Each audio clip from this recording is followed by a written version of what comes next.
अजीत पवार के plane crash को क्या प्रधानमंत्री नरेंद्र मोदी और गृह मंत्री अमित शाह अब तक इग्नोर कर रहे थे? क्या मोदी शाह अजीत पवार के मैटर में खुद को दूर रख रहे थे? आखिर अजीत पवार ने मोदी शाह को आगे रखकर ऐसी क्या मांग कर दी? अगर उस मांग को पूरा नहीं किया गया तो आने वाले दिनों में सुनेत्रा पवार बीजेपी का साथ छोड़ने के लिए फैसला लेंगी। राहुल गांधी से अजीत पवार के भतीजे ने ऐसी क्या मांग की जिससे चंद्रबाबू नायडू और उनकी पार्टी टीडीपी पर दबाव बढ़ेगा? नमस्कार दोस्तों, मैं हूं परवीन साहनी। दोस्तों, अजीत पवार के विमान दुर्घटना मामले में उनके भतीजे रोहित पवार की ओर से रखी गई बात से न सिर्फ महाराष्ट्र की राजनीति पर प्रभाव पड़ेगा बल्कि केंद्र की राजनीति में एनडीए के अंदर में एक अलग ही तरह की हलचल मचेगी। महाराष्ट्र के लोगों, खासकर मराठियों के बीच बीजेपी को लेकर ऐसी सोच बनेगी जिससे बीजेपी की राजनीति को नुकसान होना तय है।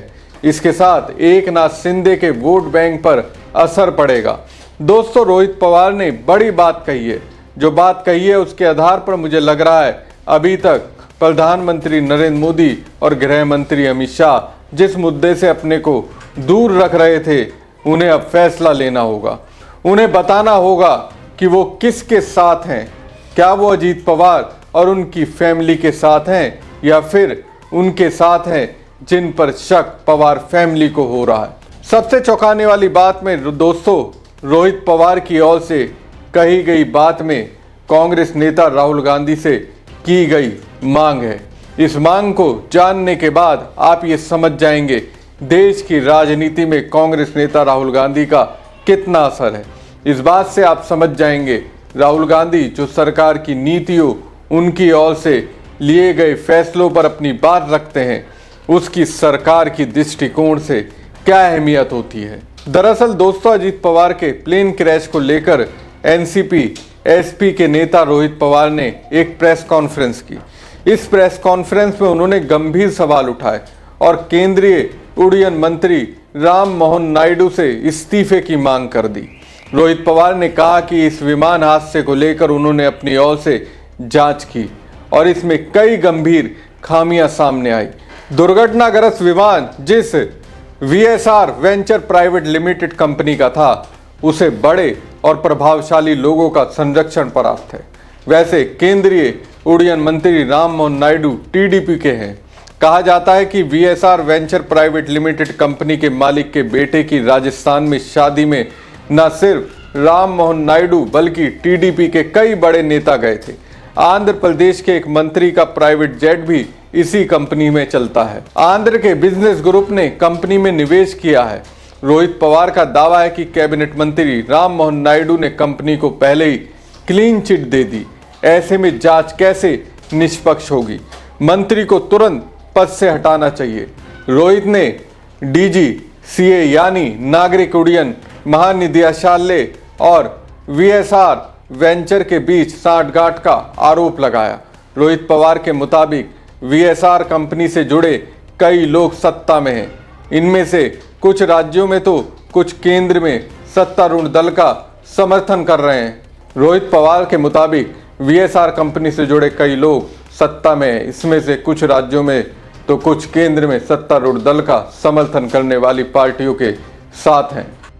इस मामले में अगर अजीत पवार को कोई न्याय दिला सकता है तो वो सिर्फ प्रधानमंत्री नरेंद्र मोदी और गृह मंत्री अमित शाह हैं। मैं दोनों से अपील करता हूं कि इस मामले पर गंभीरता से ध्यान दें। मैं पीएम मोदी को ईमेल के जरिए पत्र भी लिखूंगा। रोहित पवार के इस बयान को केंद्र में रखकर मेरा सवाल बस इतना है कि क्या मोदी शाह अभी तक अजीत पवार के मैटर में वैसा नहीं कर रहे थे जैसी उम्मीद पवार फैमिली को होगी? क्योंकि अगर इस मामले में मोदी शाह इंटरेस्ट लेते तो फिर जांच की दिशा और दशा किसी और तरफ होती। जिस ब्लैक बॉक्स पर किसी भी विमान हादसे में कोई असर नहीं होता, वो ब्लैक बॉक्स अजीत पवार के प्लेन क्रैश में चल गया। ये शक को अपने आप में गहराने के लिए काफ़ी है। ये बताने के लिए काफ़ी है विमान के अंदर अजीत पवार के साथ कुछ तो ऐसा हुआ जिसे पवार फैमिली पचा नहीं पा रही होगी। लेकिन दोस्तों, रोहित पवार जिस पर संदेह जता रहे हैं, जिस वीएसआर कंपनी के पक्ष में फैसला लेने का आरोप लगा रहे हैं। उड्डयन मंत्री राम मोहन नायडू चंद्रबाबू नायडू की टीडीपी से नाता रखते हैं, जिसकी वजह से केंद्र में मोदी जी की सरकार चल रही है। उनकी सरकार पूरी तरह से टीडीपी की बैसाखियों पर टिकी हुई है। ऐसे में अगर रोहित पवार कहते हैं कि उड्डयन मंत्री राम मोहन नायडू से इस्तीफा लिया जाए, तो मोदी शाह क्या इस्तीफा लेकर अपनी सरकार की एक बैसाखी को खींच लेंगे? लेकिन सवाल तो ये भी है, अजीत पवार भी मोदी शाह के ही करीबी रहे हैं, या फिर कहिए जबरन अजीत पवार को करीब लाने के लिए मजबूर किया गया। ऐसे में क्या मोदी शाह का ये दायित्व नहीं बनता कि अजीत पवार के साथ वास्तव में क्या हुआ था, वो जांच के जरिए बाहर निकालकर सामने लाना चाहिए? अब दोस्तों, मोदी शाह के साथ चंद्रबाबू नायडू को दबाव में लाने के लिए अजीत पवार के भतीजे रोहित पवार ने कांग्रेस नेता राहुल गांधी से एक मांग की है। उन्होंने कहा कि राहुल गांधी अजीत पवार के प्लेन क्रैश मुद्दे को मुखरता से उठाए। तो देखा जाए, कहीं ना कहीं पवार फैमिली को ऐसा लग रहा है राहुल गांधी जब इस मुद्दे को उठाएंगे तब मोदी शाह को उस रास्ते पर चलना ही होगा जिस रास्ते पर चलने के लिए पवार फैमिली कई दिनों से कह रही है। बताइए, अजीत पवार के प्लेन क्रैश के समय विमान में सिर्फ एक नहीं बल्कि कई धमाके हुए थे और इस वजह से ब्लैक बॉक्स भी जल गया।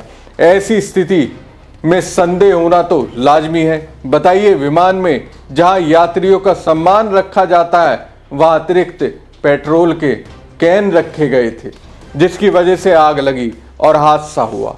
क्या इस बात की और इशारा नहीं करता? कुछ तो विमान क्रैश में ऐसा हुआ था जिसकी जानकारी अब तक सामने नहीं आई।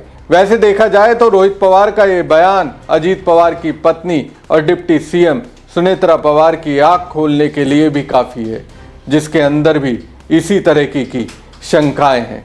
फिर भी वो सरकार के साथ हैं। अब देखना है रोहित पवार ने जो मांग प्रधानमंत्री नरेंद्र मोदी और गृह मंत्री अमित शाह से की है, क्या वही मांग सुनेत्रा पवार और उनके दोनों बेटे मोदी शाह से करेंगे? और अगर करेंगे तो उस पर मोदी शाह क्या फैसला लेते हैं? दोस्तों, महाराष्ट्र के उप मुख्यमंत्री और एनसीपी प्रमुख अजीत पवार की 28 जनवरी 2026 को एक विमान दुर्घटना में मौत हो गई थी। यह हादसा महाराष्ट्र के बारामती में लैंडिंग के दौरान हुआ था। दुर्घटनाग्रस्त विमान जो Delhi based company VSR venture द्वारा संचालित था, ये चार्टर्ड फ्लाइट मुंबई से बारामती जा रही थी। हादसे में अजीत पवार के अलावा अन्य 4 लोग मारे गए थे। इस घटना को बीते 20 से ज्यादा दिन हो गए हैं, लेकिन पवार फैमिली के साथ पूरा महाराष्ट्र अब भी भूलने के लिए तैयार नहीं है। पवार फैमिली के साथ ही महाराष्ट्र प्लेन क्रैश की असल वजह जानना चाहता है। क्या मोदी शाह असल वजह जानने में मदद करेंगे? क्या राहुल गांधी ऐसा करने के लिए मोदी शाह पर दबाव बनाएंगे? और ऐसी स्थिति में चंद्रबाबू नायडू का क्या स्टैंड रहेगा, इस पर सबकी नजर रहेगी। आपको क्या लगता है? कमेंट बॉक्स में कमेंट करके जरूर बताएं। साथ ही पेज को ज्यादा से ज्यादा लाइक और शेयर कीजिएगा। धन्यवाद।